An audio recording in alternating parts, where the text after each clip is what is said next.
Bagdana police સ્ટેશનમાં જે ગુનો નોંધાયેલો છે આપ લોકો જાણો છો, અત્યાર સુધીમાં સીટે પહેલા શરૂઆતમાં 8 આરોપીઓની ધરપકડ કરવામાં આવી હતી અને બાકીના કેટલાક આરોપીઓની પણ ધરપકડ અત્યારે કરવામાં આવી છે. આ તમામના નિવેદનો, સંયોગિત સાક્ષીઓના નિવેદનો, કોલ ડિટેલ્સ અને તમામના આધારે જયરાજ આહિરને પણ 3 દિવસ પહેલાં અહીંયા બોલાવવામાં આવેલા હતા આઈજી કચેરીએ. એમની પૂછપરછ ચાલેલી હતી અને ત્યારબાદ પણ બીજા 2 આરોપીઓની ધરપકડ સીટે કરેલી હતી અને તમામ પુરાવાઓને અત્યારે ધ્યાને લેવામાં આવ્યા અને આજે સવારથી જ એસઆઈટીએ સાથે તમામ પુરાવાઓની ચકાસણી કરી હતી અને ચકાસણીના અંતે કેટલીક બાબતો સ્પષ્ટ કરવા માટે જયરાજ આહિરને ફરીથી અત્યારે સમન્સ પાઠવવામાં આવ્યું છે અને સમન્સના આધારે તેમની પૂછપરછ બાદ તમામ એસઆઈટીની ટીમને ચોક્કસપણે લાગ્યું છે કે આમાં પ્રાથમિક પુરાવા પૂરતા છે કે જેમાંથી જયરાજ આહિરની અમે ધરપકડ કરી શકીએ, એટલે આજરોજ એમની ધરપકડ કરવામાં આવી છે. કેવા પ્રકારના પુરાવા જયરાજ આહિર વિરુદ્ધ મળ્યા છે જેને લઈને ધરપકડ કરાઈ છે? શરૂઆતના તબક્કામાં જ્યારે એસઆઈટીએ આ તપાસ કરી હતી ત્યારે પણ કેટલાક પુરાવાઓ જે હતા જેની મોલવણી અમે કરવામાં આવી હતી અને ત્યારબાદ જે 8 આરોપીઓની ફર્ધર પૂછપરછ કરવામાં આવી એમાં પણ કેટલીક સંડોવણીઓ જણાવી હતી અને ત્યારબાદ બીજા 2 આરોપીઓની ધરપકડ કરવામાં આવી. એના પછી પણ 2 મહત્વના સાક્ષીઓના નિવેદનો પણ લેવામાં આવ્યા અને અન્ય ટેકનિકલ પુરાવો પણ પ્રાપ્ત થયો છે કે જે એફએસએલની વેરિફિકેશન માટે જરૂરી છે, પણ એ પુરાવો પણ અમે ધ્યાને લીધો છે. જે જયરાજ આહિરનો રોલ તમે જે પૂછો છે એ પ્રમાણે છે કે ઘટના તમે જાણો છો કે બુટલેગરે હુમલો કર્યો અને કોઈ બાતમીના આધારે સત્ય દેખાઈ રહી નથી.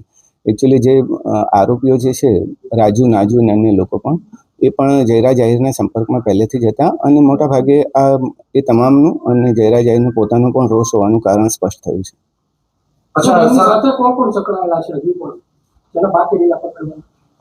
અત્યાર સુધીમાં મોટાભાગના આરોપીઓની ધરપકડ કરી લીધી છે.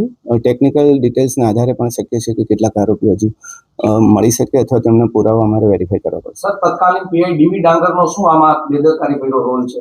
એ હજી અંતરંગ વિષય છે, આંતરિક વિષય છે. અમે તપાસ કરી રહ્યા છીએ કે ખરેખર શું થયું હતું એ વખતે. હાલ પૂરતું અમારું ફોકસ ઇન્વેસ્ટિગેશન પર હતું. ઓલરેડી જે આપણે કલમો દાખલ કરી છે 120B પણ દાખલ કરી છે, 307 પણ જૂની કલમો જે દાખલ કરી છે આપણે એ મુજબનો ગુનો દાખલ કરવામાં આવ્યો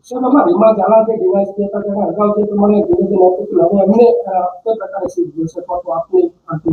અત્યારે પ્રાથમિક તપાસ એસપીસીને સોંપવામાં આવી છે, એનો રિપોર્ટ આવતા વાર લાગશે. જયરાજ આહિરે જ હુમલો કરાવ્યો છે કે બીજી કોઈ ટેકનિકલના આધારે એની ધરપકડ કરી છે, એના આધારે કરી છે? પ્રાથમિક માહિતીઓ, નિવેદનો, કોલ ડિટેલ્સ, એકબીજાના લોકેશન્સ, એકબીજાના સંપર્કોના આધારે તમામ લોકો હુમલામાં સંડોવણી ધરાવે છે. અચ્છા સાહેબ, આરોપીઓ છે તે માર મારતી વખતે વિડીયો કોલ કર્યો હતો, કોને વિડીયો કોલમાં બતાવી રહ્યા હતા? વિડીયો કોલની તથ્યો તપાસવા માટે અમારે આઈપીડીઆર મંગાવવું પડે અને આઈપીડીઆર અમે માંગ્યા છે, આવતા વાર લાગશે, ત્યાર પછી સ્પષ્ટ થશે. અચ્છા સર, એવી પણ માહિતી છે જે દિવસે રિકન્સ્ટ્રક્શન કરવામાં આવ્યું હતું ત્યારે 2 શખ્સો છે તે થેલો ભરીને પૈસા લાવ્યા હતા અને મોબાઈલ લાવ્યા હતા. પોલીસ એવું કહી રહી હતી કે અમે જ બોલાવ્યા છે. તો મોબાઈલ શું બદલાવી નાખ્યા છે? કેટલીક વાતો જે આવી હતી મેં વેરિફિકેશન કર્યું હતું અને તમામના સાચા મોબાઈલ અમે રિકવર કરી લીધા છે. અચ્છા સાહેબ, જયરાજ આહિરનો સાચો મોબાઈલ છે તે મહુવાના કોઈ વ્યક્તિ પાસેથી મળ્યો છે? ના, હજી એવી ડિટેલ અમારી પાસે નથી. કેટલા દિવસ વીતવાનું કારણ શું? 26 દિવસ પછી ધરપકડ? તમામ પુરાવાનો અમે ધ્યાન લીધેલું હતું. પહેલા 4-5 દિવસ જે 2-3 દિવસની તપાસ ચાલી, ત્યારબાદ ફરીથી અમે તમામ તથ્યોને રિકન્સ્ટ્રક્શન અમારી રીતે કરેલા હતા. તમામ નિવેદનો પણ ફરીથી કરવામાં આવ્યા હતા અને થોડું ઇન્વેસ્ટિગેશનમાં એવો પણ ટાઈમ નથી લાગ્યો જેવું તમે કહો. અચ્છા સર, એવી પણ વાત છે કે આમાં જે 8 આરોપી છે તે પૈકીના 6 આરોપી છે તે બોગસ આવી ગયા છે, તેમાં કેટલી સત્યતા?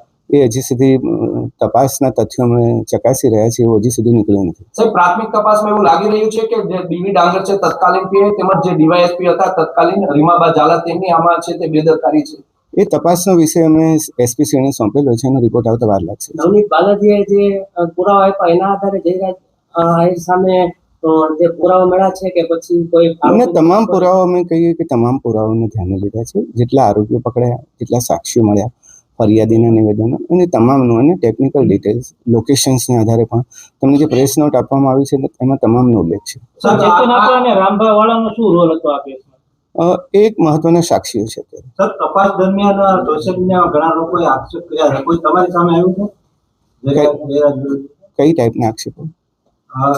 જે માર માર્યો હોય, મકાન પાડી દીધા હોય, ધાક ધમકી આપી હોય? અને અમારી પાસે એવા કોઈ મહત્વની સાહેબ વાત એ હતી કે કેટલા સમયગાળા દરમિયાન સોશિયલ મીડિયામાં વૈમનસ્ય ફેલાવેલી ઘણી બધી પોસ્ટ વાયરલ થઈ હતી, તો એ માટે પોલીસે કઈ કાર્યવાહી કરી હોય અથવા કરવાના હોય, કારણ કે બે સમુદાય વચ્ચે એસઆઈટીનું કામ અત્યારે સઘન તપાસનું હતું.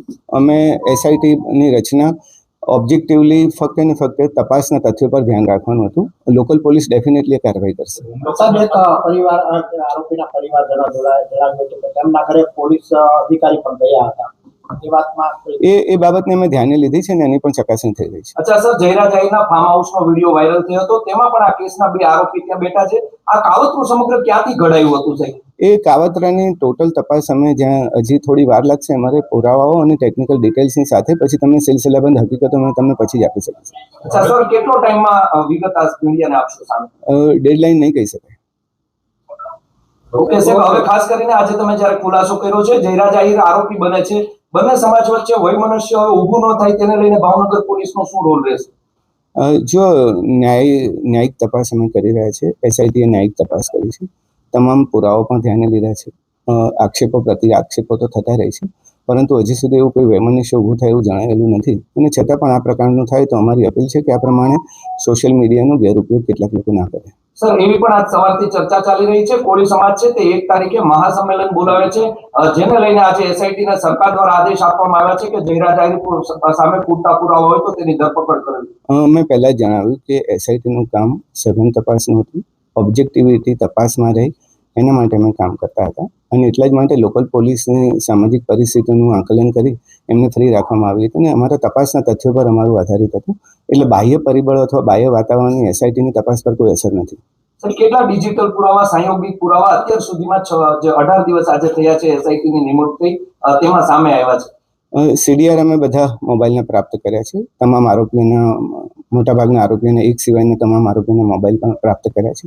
કેટલાક રેકોર્ડ પણ મેળવ્યા છે અને આઈપીડીઆર પણ મંગાવ્યા છે.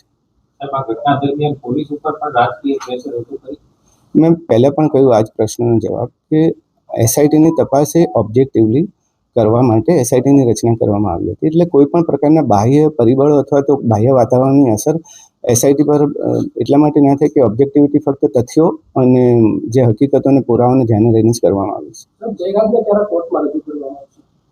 એ હવે ડિસિઝન લઈશું.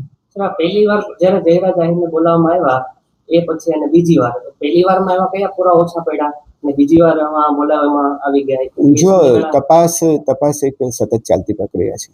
પહેલા ક્યારે પુરાવા મળે અને પછી ક્યારે પુરાવા મળે એ પ્રશ્ન જ સ્થાને છે. સતત ચાલતી પ્રક્રિયામાં જ્યારે ઇન્વેસ્ટિગેટિંગ ઓફિસરને લાગે કે હવે પૂરતા પુરાવાઓ છે ત્યારે ડેફિનેટલી કાર્ય કરશે. જુઓ જ મહત્વનો પુરાવો ટેકનિકલ સોર્સ છે કે પછી આરોપી પકડાય એના પછી? મને એવું લાગે છે કે લગભગ મેં બધું આપી દીધું છે. તમે એકવાર જ્યારે પ્રેસ નોટ વાંચો તો ઘણા બધા પ્રશ્નોના ઉત્તર તમને મળી શકશે. અચ્છા સાહેબ, આમાં માયાભાઈ આહિરનો કોઈ રોલ છે કે નહીં હુમલો કરાવવા પાછળ? કોઈ એ પ્રકારનો રોલ હજી સુધી બાકીના જે પુરાવામાં પ્રાપ્ત થયા છે એમાં આ પ્રકારના રોલની કોઈની ચર્ચા નથી. તમે કોઈના પણ નામ પૂછી શકો છો, પણ જે અત્યારે હાલમાં આરોપીઓ જે પકડાય છે